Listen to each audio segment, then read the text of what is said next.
In the Gemara itself, we're up to Daf Yud Aleph on the base, and the Yalkut Biurim, I think we got to Ayin Ches. Oh, okay. Then we have Ayin Ches in test. Okay, good. So you're probably doing okay. Okay. I'll double check it as we go along. Okay. We'll see.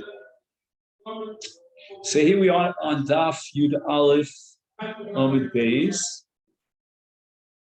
and we got up to Ika Diyama. Let's see if we can find this. Ika Diyamri would be where? See? When you get to the middle of the Amud, it's like hard to find the place sometimes.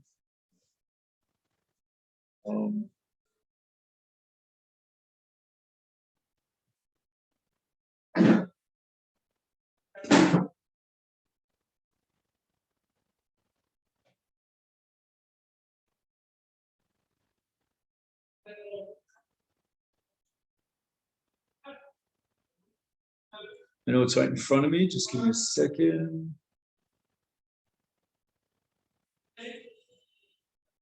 Yeah, here it is.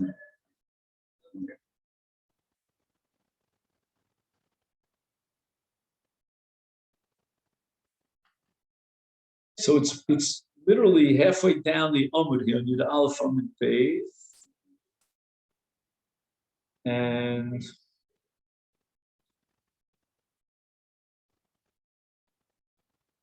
you know what? I think the best idea, instead of jumping into the middle, would be to start with Boy Mine. So if you take a look at Tosfos Dibra Maskil Tzarasa Mau, and you drop down about 4 lines, you'll see a line that starts Boy Mine. I mean, this part of the Gemara we did already, but I think it would be a good idea to review it so that we have a safe takeoff for today's Gemara. So boy minei Rav Yehuda mi Rav Sheish Samachzir Rushaso Mishen Nises Umeis Sarasa Ma. So he remarried illegally his divorced wife after she was married to someone else. Her husband died, or he gave her a get. Now this original first husband marries her, and he dies without children. And his wife falls for Yibum, because again, there was Tfisas Kiddush here. He only violated a Lotasa. And now, not only does his wife fall for Yibum, but he has another wife, and she's the Tzara. She falls for Yibum. So we spoke about Sarah was the wife that he divorced, who had got married to someone else and died, and then the original husband married her. We'll call him Shimon. So Shimon remarries his wife Sarah, and then he's married also to another woman named Rivka, and then Shimon dies, and his 2 wives, Sarah and Rivka, fall for Yibum to, let's say, we'll give it a name, to Reuven. And now the Gemara has a suffix. What's the deal with its Sarah? Meaning, although I understand very well that Shimon's marriage to Sarah was an illegal marriage, but as far as Rivka is concerned, that was a perfectly legitimate marriage. Why shouldn't Rivka fall even to the brothers? Unless we upgrade the status of Machzir Gushasol Yachash and Nises to that of an Erev, in which case Rivka becomes a Tzara's Erev. So Sarah ostensibly is not an Erev. The relationship to Sarah is that of Chayvei Lavin, because Machzir Gushasol Yachash and Nises, the Torah says, Lo Yuchal Loshev Lekat, is a violation of Allah. But the Gemara has a suffix that maybe we should upgrade her status to that of an Erev. And therefore Rivka would become now a Tzaras Erev. Now all this depends on the machlokas that we learned earlier between Rabbi Yossi ben Hakipar and the Rabbanim. Gemara says the following: Aliba de Rabbi Yossi ben Kipar Loti. In this case, Kevan di Omer Rab Yossi bar ben Kipar, Tuma, B'machzir Grushasa hu d'chsiva, when the Torah says, Lo yuchal lekachta ad achrei asher hu tama, those three words, achrei asher hu tama, the word hu tama is a code word for erva, that she became an erva to her first husband. And that's how Rabbi Yossi interprets the pasuk, achrei asher hu tama, and therefore, sarasa kemosa. If Sarah has the status of an erva, then Rivka has the status of a tzaras erva.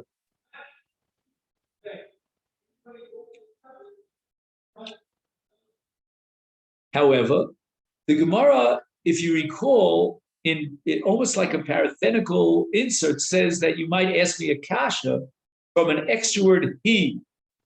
The word he is always a mute. So the Gemara now sort of takes a little bit of an interlude here in brackets. Ve'id mishum dechsivba toeva he, and if you'll argue against me, and when the Torah talks about machzir grushas, it says toeva he, and as usual, I forgot to bring in the Chumash, but anyway, we'll get to look into the Chumash maybe a little bit later. The Torah says, and it says,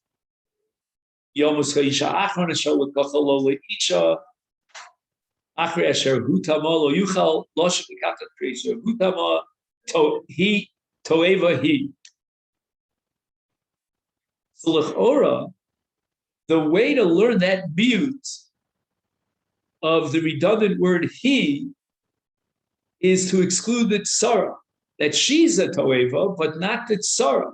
Because as we said before, Rivka is completely guiltless. She's not, in any way an erva. So when the Torah wants to be very negative and call this a toeva situation for him to remarry his ex-wife after she married someone else, so the Torah says she, towards the first, vis-a-vis the first husband, is a toeva, but not the tzara. I mean, as far as the tzara is concerned, there's no status of an erva. So the Torah is going out of its way to indicate that the tzara would fall for evil. Says the Gemara, no, that's not what we're going to derive from the word he. He toeva, v'ein bonea toav.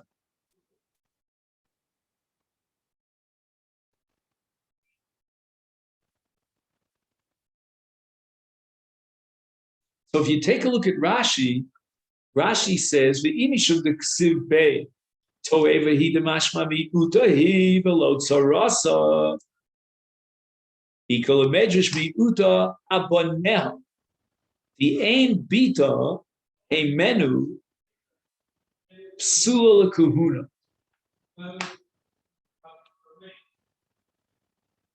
So Rashi is saying that there was a havamina that if a man, after he divorced his wife and she got married to someone else, remarries her, then the child, if she's a female, would be disqualified for kahuna. Now, where do we find a precedent for such a thing? That the product of chayve lavin has the status of a psul kahuna. This we find in the case of a Kohen that marries a grusha, and they have a daughter together. Or, for that matter, a Kohen Gadol who marries an almana. In these two cases, there's a violation of a lav. And certainly the child is not a mamzer, because mamzer is only michayve krisus, but chayve lavim apparently is enough to create a psul kahuna, such that the daughter who is born to such a marriage cannot marry a Kohen. And if a man is machzir grushaso, liachar shenises, here too, he is violating an isur lav, like the case of almana l'kohen gadol l'kohen or grusha l'kohen angel. And therefore, the child, the daughter in this case, should be psula l'kahuna. And that's called in the language of the Torah chalola, right? Because the Torah says in Parshas Emor, the Isha Zona Ugrusha v'chalol lo yikach. He's not allowed to marry a chalol. A chalol is someone who was born with a psul yuchsin lakuna because there was some psul in her very birth. She came from an illegitimate marriage, not an illegitimate marriage in the top sense, chavi krisis, which would generate mamzeres, which is psul klal, but a psul chalola l'kohen. Now, honestly, I'm not so comfortable with why Rashi couldn't interpret the Havamina to be mamzeres, because if we're saying that Achrei Asher Hu Tama means that she's an erva, and the Gemara wants to suggest that she would pater up Hatzara for Yibam, Midin Saras erva, so maybe the child of such an erva relationship would be a mamzer. But from the fact that Rashi says that we're dealing with the question of whether the bas could marry a Kohen or she's psula lakuna, Rashi seems to be deliberately avoiding a havamina that maybe there would be a psul kol here of mamzeros. Not sure exactly why.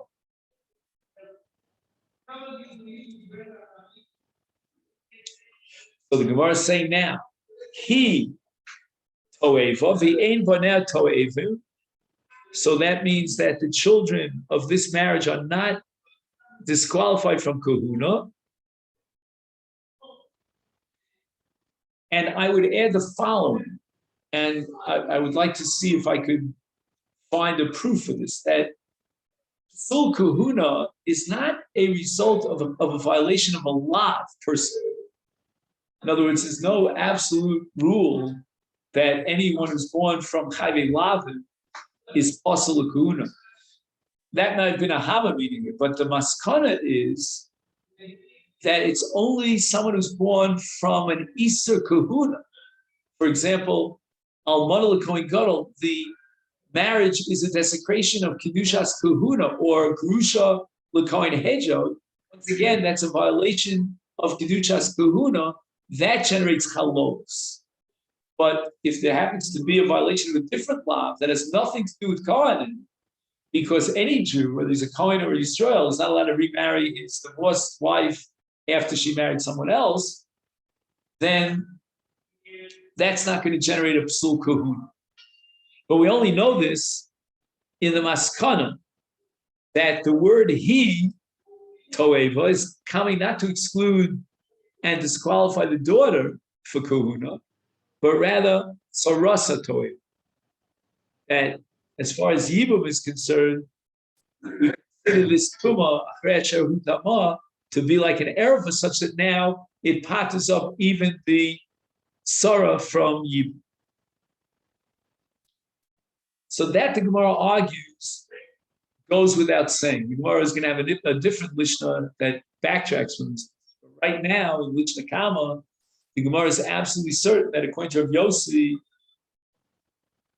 our status as a tsara is tsaras erev, and that we derive from the fact that it says achrei asher hu tama, and hu tama means that she herself, the grusha, is like an erva, and therefore toeva he, referring to the tsara of the erva. In this case, we called her Rivka the tsara of Sarah. Her status is that of a tsaras erva. And that we derive from To'eva He. So the Gemara says it was never an issue about Rabbi Yosef. Saras Machzir Gushasa does not fall to you. That's beyond question. Kiti Boilacha. So we go back to the suffix of Rabbi Yehuda in front of Rav Sheshes. Aliba de Rabbanan. Rabbanan never accepted Achrei Asher Hu Tama in its place, if you follow what I mean. What they did was they lifted it with a crane and they placed it in the parish of Sota. And the Torah is now telling us Achrei Asher Hu Tama, in a case of an Ashes Ish who had another relationship with another man, then she becomes an erva. She becomes a Sota, and a Sota is an erva, because she was zinsa tachas baila, And again, just to emphasize this point, we take this pasuk out of its context. It's not referring to Machzik Ushasa. And here's where the Gemara has the suffix. Ali b'derabbanon, afal gav diom rabbanon tuma b'soto hu desiv, that the words achrei asher hu tama have to be removed from their context in Machzik Ushasa. And they are addressing the case of a sota who had his nus relationship tachas baila. Is now we have a suffix. What is our suffix? What the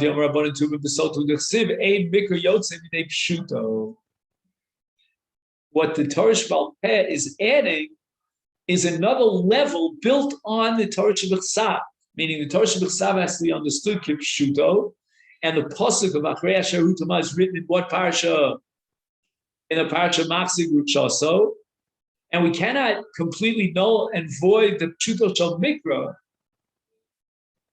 And if we're saying that Achrei Asher Hu Tama gives the status of Machzik Ruchaso, Grusha, that of a status of an erva to patra patsara from pshuto shel mikra, and then you use Achrei Asher Hu Tama to establish that a sota also has the same din and status of an erva, such that she paters up her Sarah from Yibum. So that's the first tzad in the Gemara, in which case there would be no nafkamina here between Rabbi Yossi and the Rabbanan. They would both agree that the tzara of a Machzik Ushaso liachar sheniseis would not fall for Yibum. According to Rabbi Yossi, the reason for that is because the Torah says Achrei Asher Hu Tama, and it's referring to Machzik Ushaso, giving her the status of an erva, such that the tzara is now a tzara's erva, and Rivka doesn't fall for Yibum. And according to Rabbanan, the Gemara is saying in the first tzad now, the same thing applies, but only because of Ein Mikra Yotzim V'Dei Pshuto, which means that although the pasuk Achrei Asher Hu Tama, according to the Rabbanan, is teaching me something about a sota, that her status is that of an erva, but nevertheless we cannot remove the Pshuto Shel Mikra, and in its context, Achrei Asher Hu Tama is referring to Machzik Uchaso. So therefore, the Machzik Uchaso marriage would be an erva relationship such that it partners up with Sarah. If, let's say, Shimon, after he remarries his first wife Sarah, and then he dies, there would be no nefila for Yibum, not of Sarah, and not even of Rivka, the Tzara. Oh, Dilma. What's the second side in Rav Yehuda's suffix? Evadi Iyakar. That Torah Shebal Peh could actually go even one step further. It could undermine even Pshuto Shel Mikra. We could take a pasuk out of its context, and it's totally inapplicable in its context. So, for example, when it says Achrei Asher Hu Tama, which we thought Al Pi Pshuto Shel Mikra in its context means Machzik Ushasa, no, it doesn't refer to Machzik Ushasa at all. It's only referring to a sota. So a sota, if she falls for Yibum, will pater up Hatzara because of the pasuk Achrei Asher Hu Tama. Whereas Machzik Ushasa, that's only a lot. So therefore, we're left with no source whatsoever to assume that in the case of Machzik Ushasa, she paters up Hatzara for Yibum. And if we have no source for that, then that would prove the tzad in Rabbi Yehuda's suffix that Machzik Ushasa will allow for the tzara, meaning Rivka, to fall for you. And there's no tour of tzara's erva vis-a-vis Rivka, because what we're saying is hold the yaker, the pasuk Achrei Asher Hu Tama that classifies her as an erva is not referring to Machzik Ushasa at all. It's only referring to a sota, meaning an isha shezin tachas baila. But in the case of Machzik Ushasa, the tzara will fall for Yibum, which intuitively we would have said that anyway, except for these three words in the parasha Machzik Ushasa, Achrei Asher Hu Tama. I mean, that's what caused us to draw the conclusion that Machzik Rushasa is an erva and she parties Hatzara. Now we know better because the Rabbanan took that Pasuk Achrei Asher Hutama, lifted it out of its context, and placed it down in the Parsha of Sota, which, by the way, is in Parshas Nasa. It's not in the context of Kitetze at all. Kitetze, the Torah gives us the Yisrael Lav and Machzik Ushasa. And now we're taking three words out of the Parsha of Kitetze in Machzik Ushasa, and we're placing it back into the Parsha of Sota, which is in Parshas Nasa.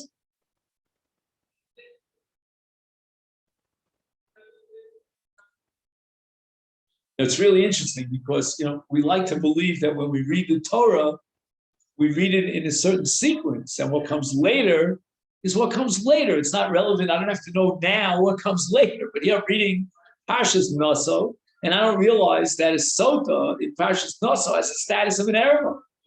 And I only know that when I go forward to Parshas Kitetze.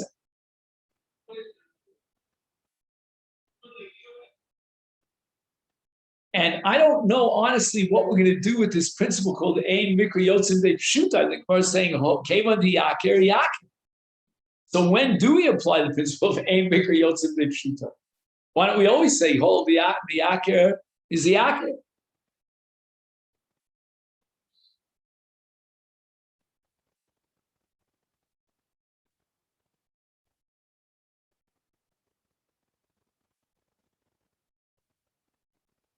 Now, in the note here, he quotes a Tosfos from Masechet Sota.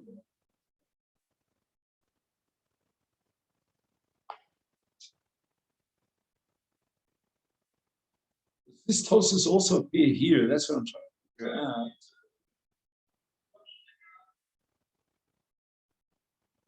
out. I'll double check this in just a minute, but let me read to you what he says in the name of Tosfos.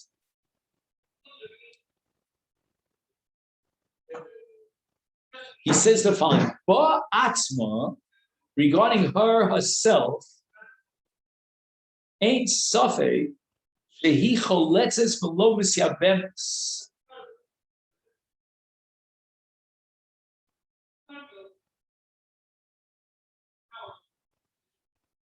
So as far as her, that's what was her name? We called her Sarah, right? The Grusha. There's no doubt that she needs chalitza, not evil. Now, I'm not sure why that's so apparent. He says, Sharei ikar tuma d'chsiv bi'achar asher hutama lo nemar ba.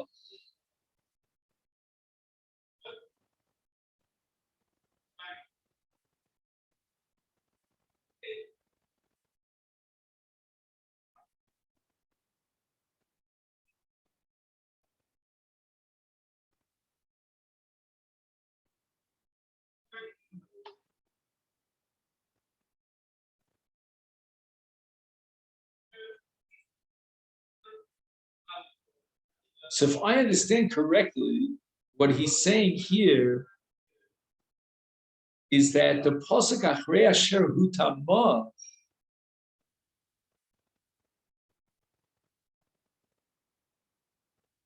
I'm trying to figure out, is he talking in context or if we take it out of context? Just a second.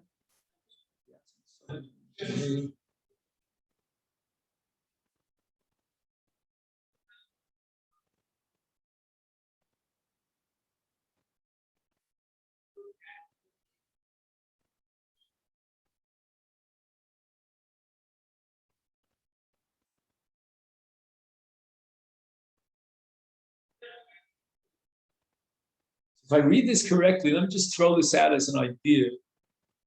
He seems to be pushing the envelope in this direction, that even when the Gemara says here, there is some conclusion to be derived from the context of the pasuk and Ein Mikra Yotzim Beit Pshuta, namely Machzik Ushasa. And he writes, Ba Atzma, Ein Safek She Choletzes V'lo Misyabemes, Sharei Ikar Tuma D'Ksiv V'achre asher hu tama lo nemar ba.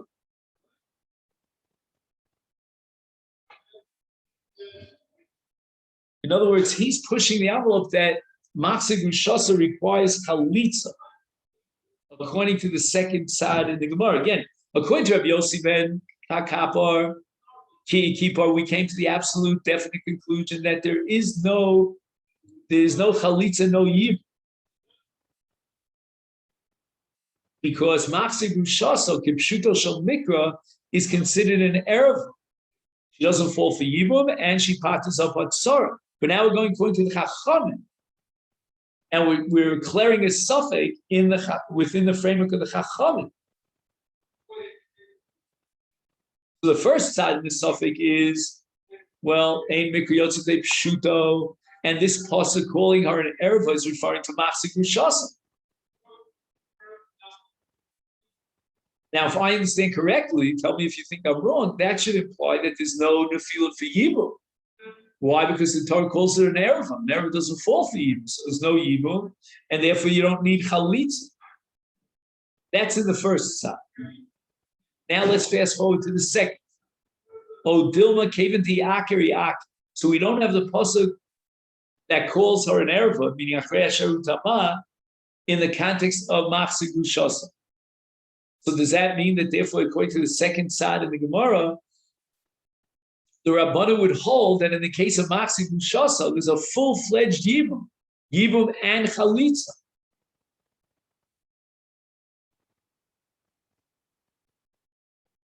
He says no. He says that even according to this side, the thrust of Kevan to Iyaker to undermine Ein Mikriyotze Pshuto is to address the tzara. But as far as tzara herself is concerned, meaning the grusha, certainly there would be no yibum.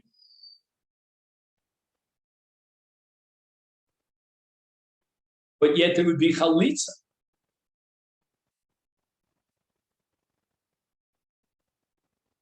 In the first side of the Gemara, ein mikriyotze pshuto, there's no yibum at all. Neither yibum nor chalitza. She's an erva. Because achrei asher hu tama, according to the Rabbanon, ein mikriyotze pshuto is referring to Machzir Gushasa. And then, as we said earlier, we're going to equate the Rabbanon with Rabbi Yossi, and there's no yibum, no chalitza in the case of Machzir Gushasa.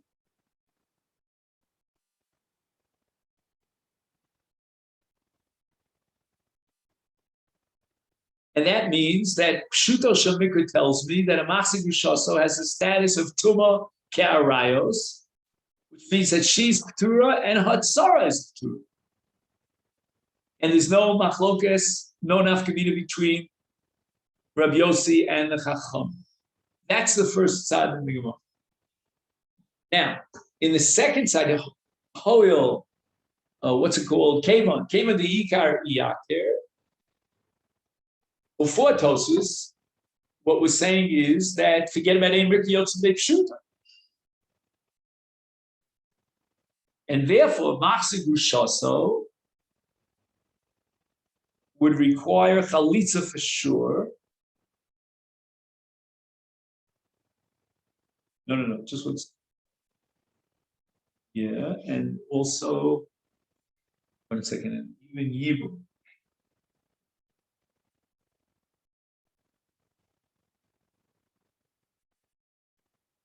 That's my feeling is without Tosus that we're learning now, we could go from one extreme to the other. In the two studim in the Safek Rabbi Yehuda. The first side of Rabbi Yehuda, Ein Mikriyotze Pshuto, and the status of Machzir Gushasa is Tuma Karayos, and there's no yibum, no chalitza, neither her nor Hatzon. She's an erva.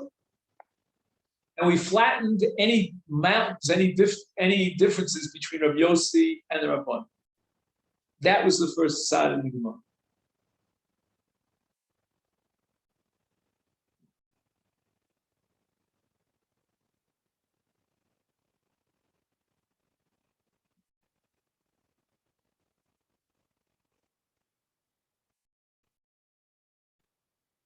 And then the machlokas between Rabbi Yossi and Rabbanan have to do with Masechet Yevamot, Liachar Erisin versus Liachar Nesu.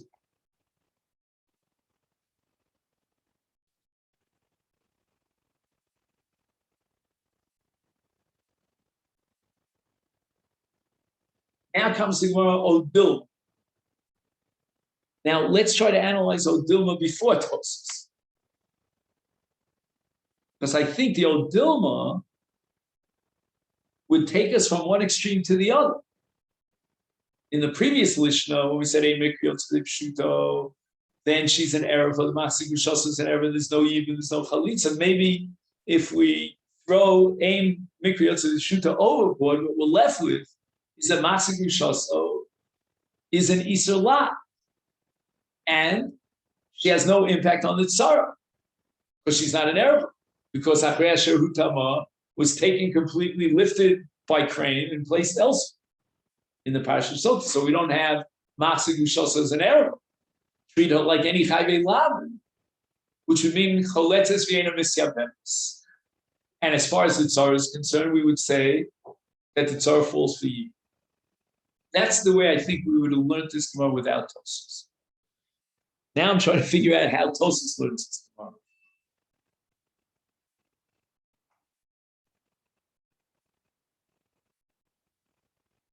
Again, I'm just going to read it one more time. Ba Atzma, as far as the Grusha is concerned, Ein Safek She Choletzes V'Lo Misyabemes.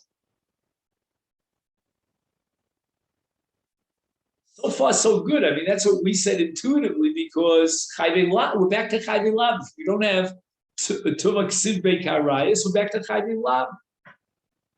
And many times in the past, we've discussed Chayvei Lav is Choletzes V'Eina Misyabemes.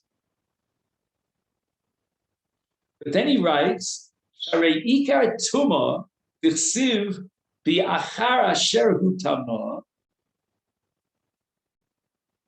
Lo Nemar Ba. Right? Because we've taken Ein Safek Motzvi Vevade and we've bracketed it. Once we bracket it, then the Achrei Asher Hu Tama is not referring to Masechet Yevamot, which, if I understand correctly, means that Masechet Yevamot falls back into the general category of Chayvei Lav and Choletzes V'Lo Misyabemes. That's how I understood it. But then he writes, the Af She'ein Mikriyot Pshuto. And he's commenting on Hol the Aker, and he's still paying lip service to the principle of Ein Mikriyot Pshuto. That's not the way we understood the Gemara. We thought the Gemara was completely, ignoring Ein Mikriyot Pshuto and treating Masechet Yevamot as a classic Chayvei Lav.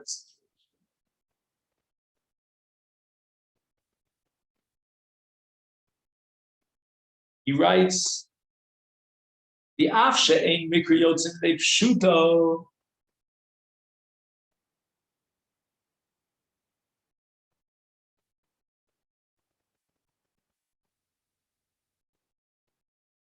which means that what? Which means that the Masechet Yevamot herself, that's Sarah, has the status of an error.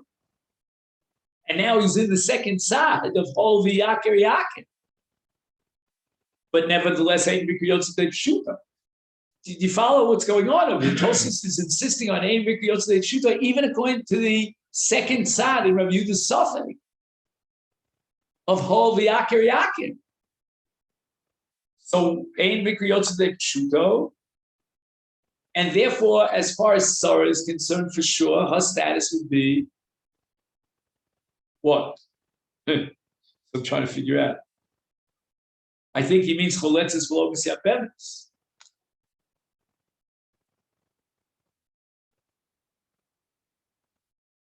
If you're going to hold the Ein Mikriyot Pshuto, then shouldn't be a requirement of Chalitza because she's considered like an error. But we're going to do something else with Ein Mikriyot Pshuto. Again, we're still going to insist that even according to the second side in Rabbi Yehuda's Safek of the Aker, we're going to insist on Ein Mikriyot Pshuto. But we're not going to use the pasuk Pshuto to refer and to teach us something about Sarah, the Grusha herself. El ein ze el le'inyan iser sarasa liyivu. I'm going to take a stab at this. I don't know. We'll see if I can, if truth will bear me out. That when he says Litzarasa liyivu, the pasuk is saying that Sarah's status as an Erev is not relevant to herself, but rather to her Tzara.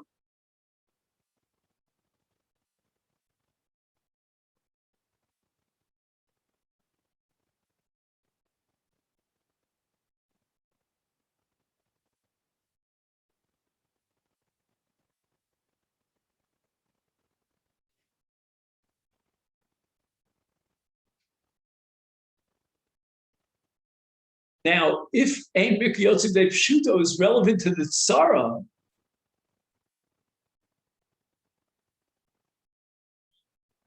so how is that different than the first side in the Gemara Suffolk?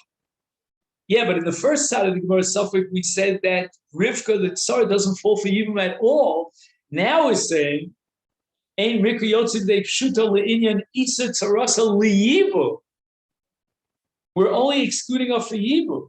Ach ein bekach kedei lefocho michalitza.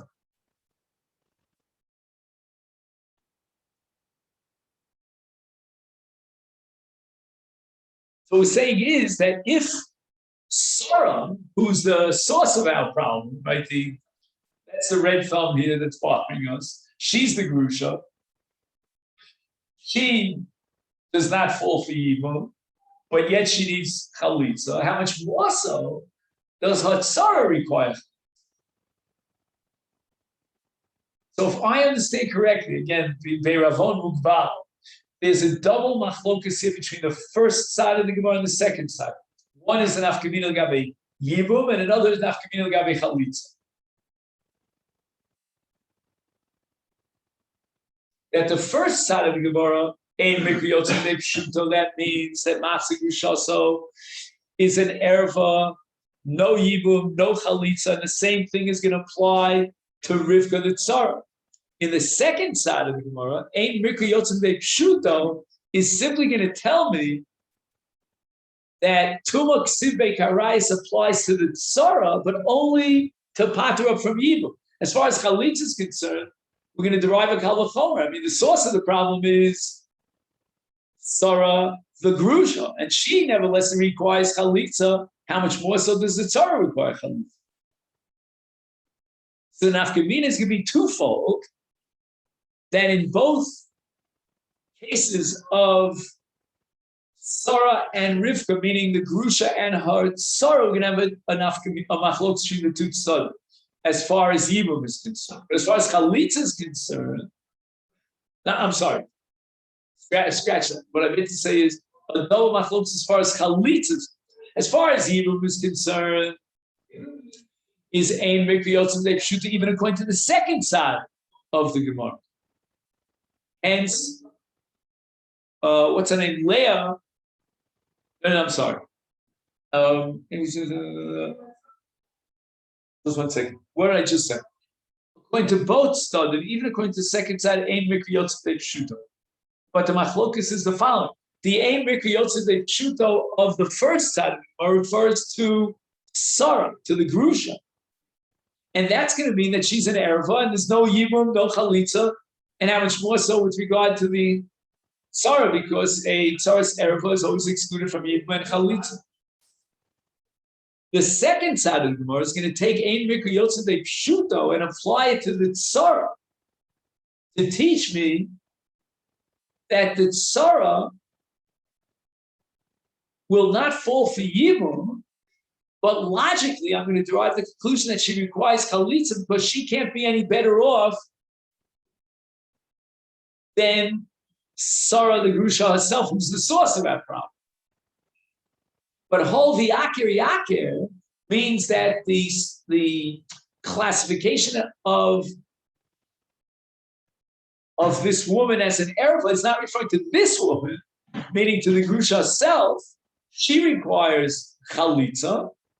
but rather the Pshuta Shel Mikra classifying her as an Erev is referring to the Tzara to teach me that she doesn't fall for Yibum.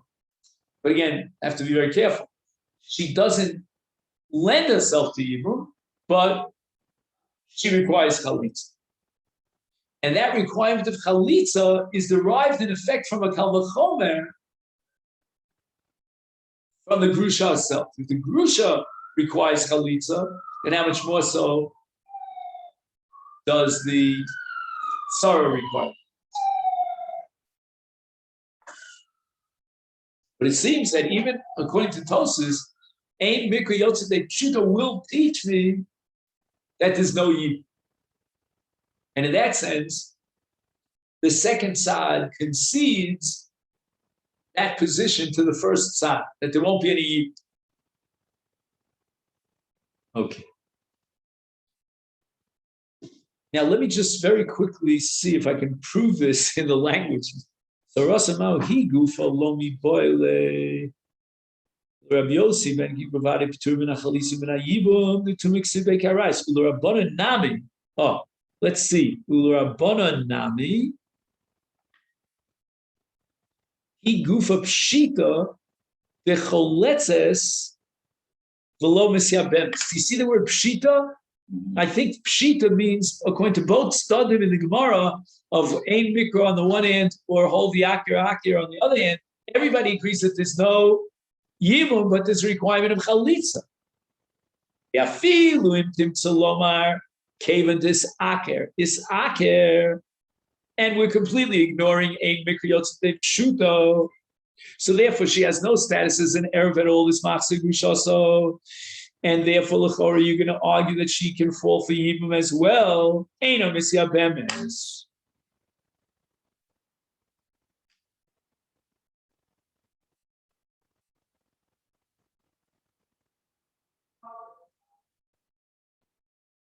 Mikal v'chomer. Hashta b'muta lo nesra. V'osu lo culture.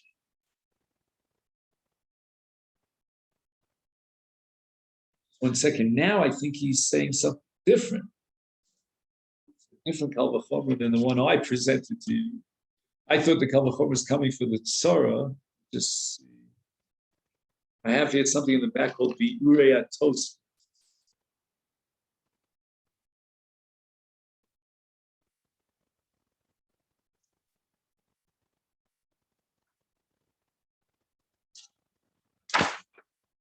Give me a minute to find it. The Aleph Amid Beis. Masechet Rasa Mahu.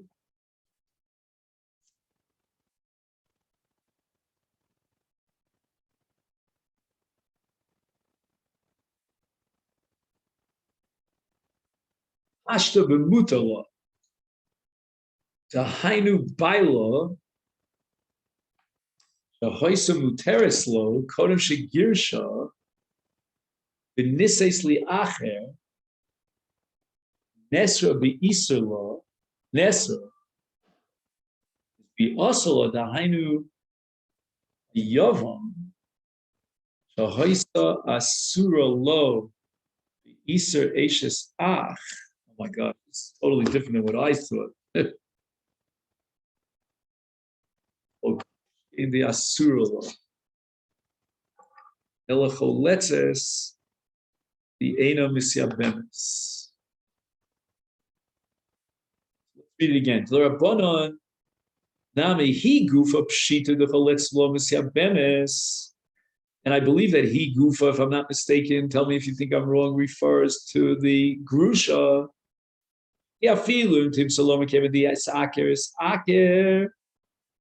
Even according to the second side in Rabbi Yehuda, that there are Banara Oker Krami Pashte, and that means that Masigu Shaso doesn't have the status of Tuma. Nevertheless, for sure, this Sarah, right, the Grusha, cannot fall for Yibum. Mikal v'chomer. Okay, what's the Kal V'chomer? Ashta b'mutar lo.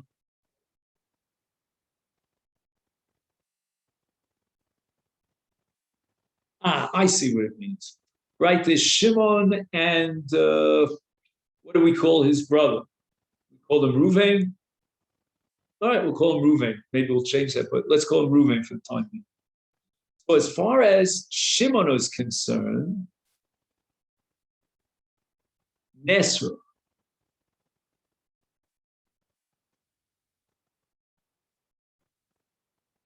Now Shimon originally married Sarah. So certainly it's mutar. Because until he divorced her and she got remarried, Sarah was muteres lo, obviously. And yet Nesra.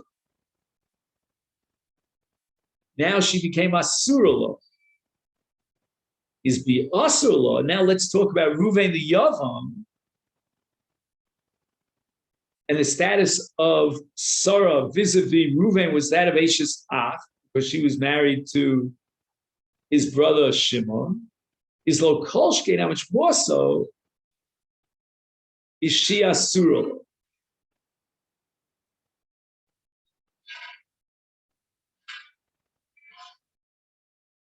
So therefore, choletzes v'eina misyabemis. So that's what Tosas says here. L'rabbanan nami he gufa pshita de choletzes. He gufa means the grusha herself. Because how could you allow Ruvain to be miyabed if she was asura to Shimon, to whom she was originally muteres?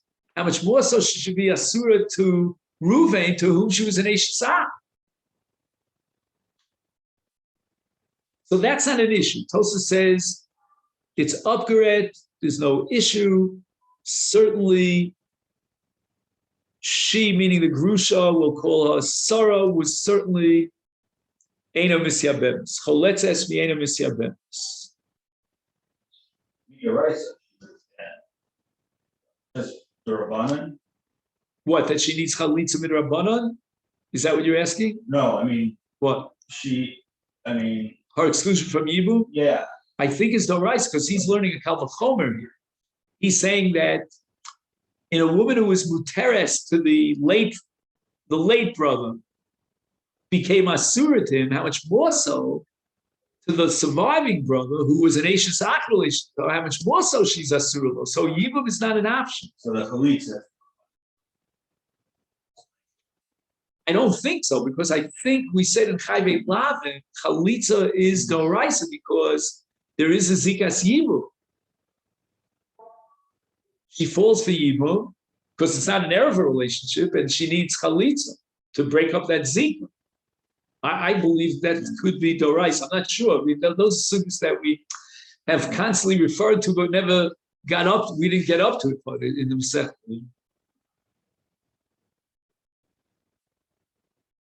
So that's called Choletzes v'lo misyabemis. Imtim tzalomar namet. V'yein mikra yotzim de pshuto. I don't know what he means. Ein mikra yotzim. He's going back to the first side of the Gemara. The hainu kevan de pachte de kra iri machsi gushaso. After Yonu Dorshino so Lesota Nistra, that's the Rabbanan Shita. Mikoma Kom Enon Motsiamo so Legame Bipshuta, and Osin Ba Din Tuma, but Ein Lefocha Ben Achalitza. Why came in the Ikar Kra to Tuma Bisota Ksiv, below Bimachsu Gushaso? And again, it seems to me that Tosas is explaining the second side of it. That now we've taken the Ikar Apostle out of its context, and it's referring to Sota, not to Machzir Gushato, and therefore she needs Chalitza. Mishum delo mistabra lemikre tuma lenisue grusha. It capriciously El. I'm not sure what he means by that. But in the commentary, he writes, came on the Michum Svarazu, Kminon Lekra Besota. It's very difficult to assume that the Pasuk should be taken Kipchuto and Masigu Choso as the status of an Erva. And therefore, based on that logic, we'd be compelled to assume the Pasuk is referring to a Sota. She's considered like an Erva. Lekach lo nemar de Masigu Choso Techoshev Tmeo le'inyan Yibum.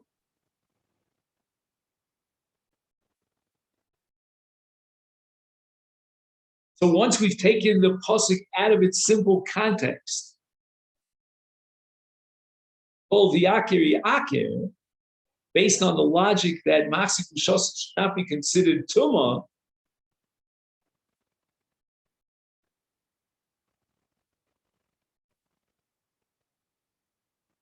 so then why is the pasuk here in the context of Masik Shos?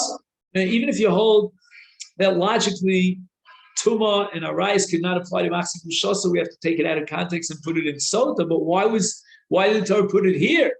It must be teaching me something.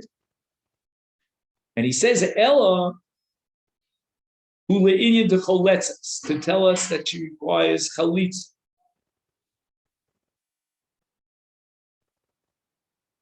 So if that be the case, it comes out that both Stadim and the Gemara agree that Machzir Grushaso needs chalitza. Again, I'm talking about the two Stadim in the Rabbanon.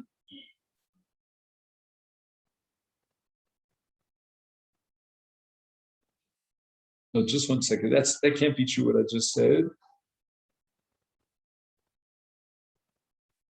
No, because the Rabbanon Nami, he goofa pshita, the choletzes v'lo misyabemes. Oh, yeah. What I said is correct.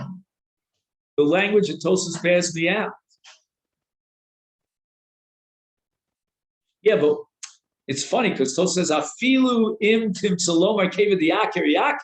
I want to know, Afilu im tim salomar aim pshuta, aim mikra yotzim de pshuta. Because we suggested that if, according to the first side, the Gemara aim mikra yotzim de pshuta, she doesn't even fall for chalitza. Because the Torah considers her an erva, even according to the Rabbanan.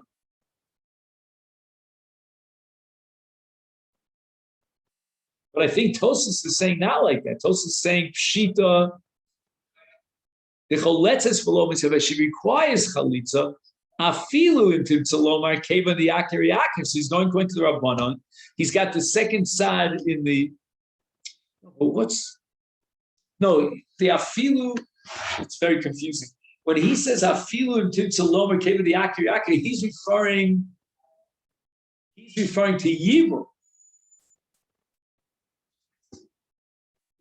Referring to Yibum, that afilu to tzloma hold the akir, nevertheless she still is eina misyabemes. Because l'chor, if I hold keva the akir,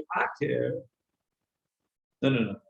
If I hold keva the akir, then then I should require Yibum.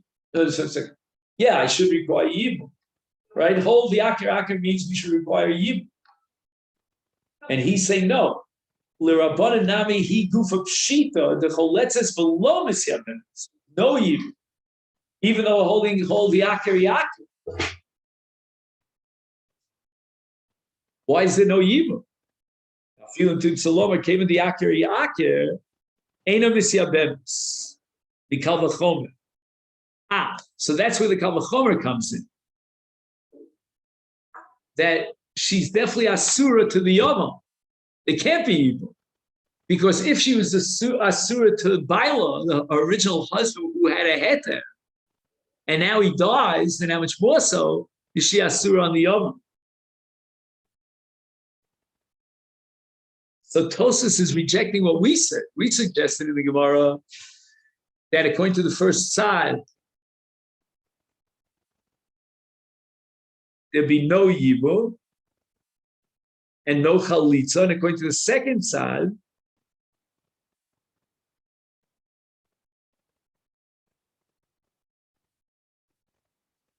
in theory there should be Yibum, but he's saying no, there can't be Yibum because she's Asur. But is that true for all Chayvei Lav? Yeah, this Kal V'chomer Tos should apply to all Chayvei Lav, straight across the board. Why? No, regular Chayvei Lav, there was never a heter to Baila. Here, in the case of Machzik Uchaso, originally it was a heter to Baila. That gives us the Kal V'chomer. So that's only in this case.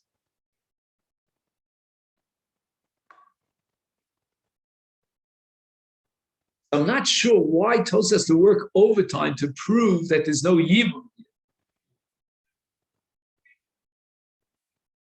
Because maybe you would think that whole the Akir is therefore she goes back to the normal category. But instead in the normal category of Chayvei Lav, there is no Yibum. Unless that's a D'Rabbanan. And now we're saying Doraisa based on this Kal V'chomer. That could be.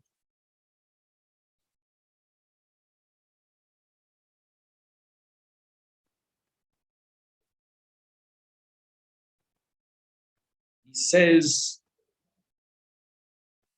Afim Timtalomer Ein Mikra Yotzim De Pshuto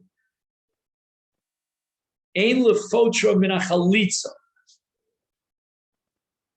So in the first side, we suggested that the Machzik Ushos, has the status of an Erva, and therefore she doesn't even need Chalitza. He's saying no. Even if I hold Ein Mikra Yotzim De Pshuta, she's considered like an Erva, she still requires Chalitza. Ein Lefotra Min HaChalitza, Kevin the Ikar Kra de Tuma B'Sota Ksiva. That's even if you hold Ein Mikra Yotzim De Pshuto, it doesn't mean, according to Rabbanan, that the pasuk is referring to Machzik Ushasa. The pasuk is certainly referring to Sota. V'lo leMachzik Ushasa. Mishuv delo mestabra leMikra Tuma leNesue Grusha. So you can't call it Tuma Mamish, and she definitely requires Chalitza.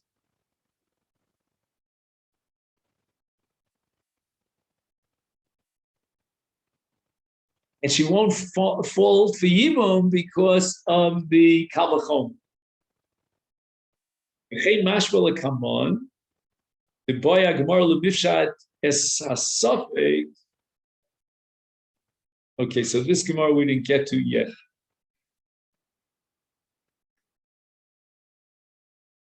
Anyway, this sugya is more, there's more than just meets the eye. So let's just at least, we ran out of time, but let's just read the Ika Diamri, just at least on a superficial reading. Al liba d'Rabbanan loti boilecha. And we're going to accept the second side that Hoil came on the Aker,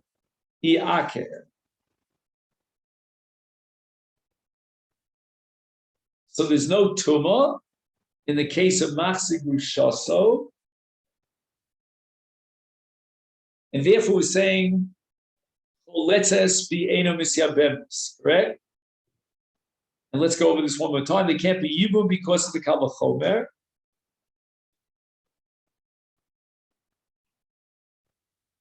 But on the other hand, she requires Chalitza because the Torah never used the categorization of Tumah with regard to Machzik Ushasa. So she doesn't have the status of an Erva, and therefore she definitely needs Chalitza.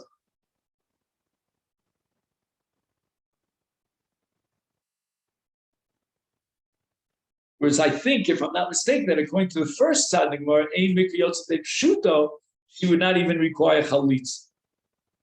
Hiti boilecha liba de Rabbi Yossi ben Kipar. So he says that the pasuk of Tuma is referring to Achresha Hutama is referring to Machzik Ushasa. What's the din of a tzara of a Machzik Ushasa relationship?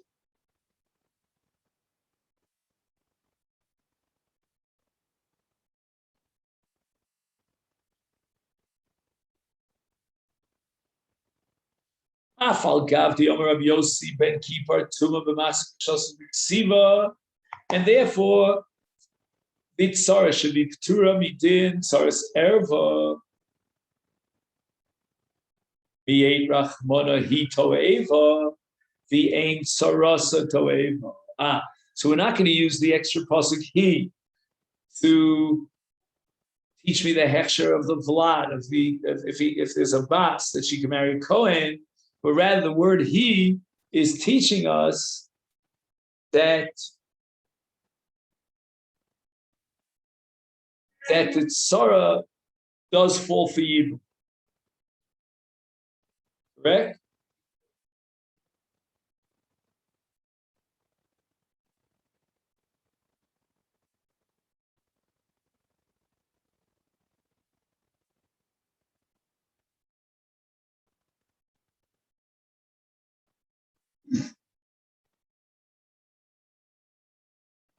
I understand correctly, the Gemara is saying he toev of the ain sarasa toev, that she falls for Yibum. O Dilma toev of the ain banel toevim hatsarasa toeva. What does that mean? He says again, ba atzma ain something she p'tur mi Yibum umi chalitz. In other words, once Rabbi Yossi has classified Masechet Yevamot as an erva because of ein mikriyot of pshuto, therefore there's no Yibum and there's no chalitza. However, there's a suffix gabi the tzara. Ha'im gam hi nifteres michalitza v'Yibum.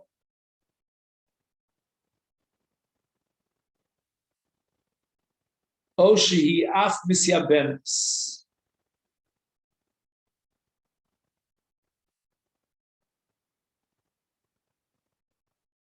So if we're learning that Toeva is just excluding a psul in her ben or bas, then as far as Tzara is concerned,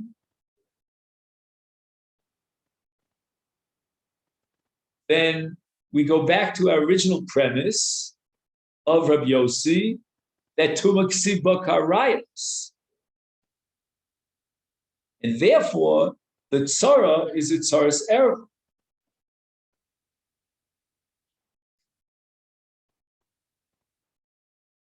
And therefore, she doesn't even fall for chalitza.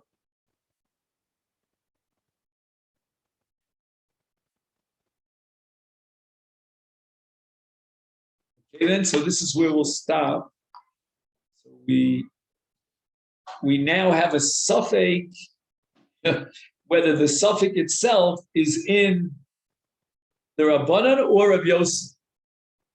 So the next Gemara, which is Omar Le, I guess Rav Sheshes is going to respond to Rabbi Yehuda in terms of his suffix, and I'm not sure if he's going to prove the Lishna Kama or the Lishna Bas. That hopefully we'll figure that out tomorrow. Okay then? All right, Scott, wishing you a good day.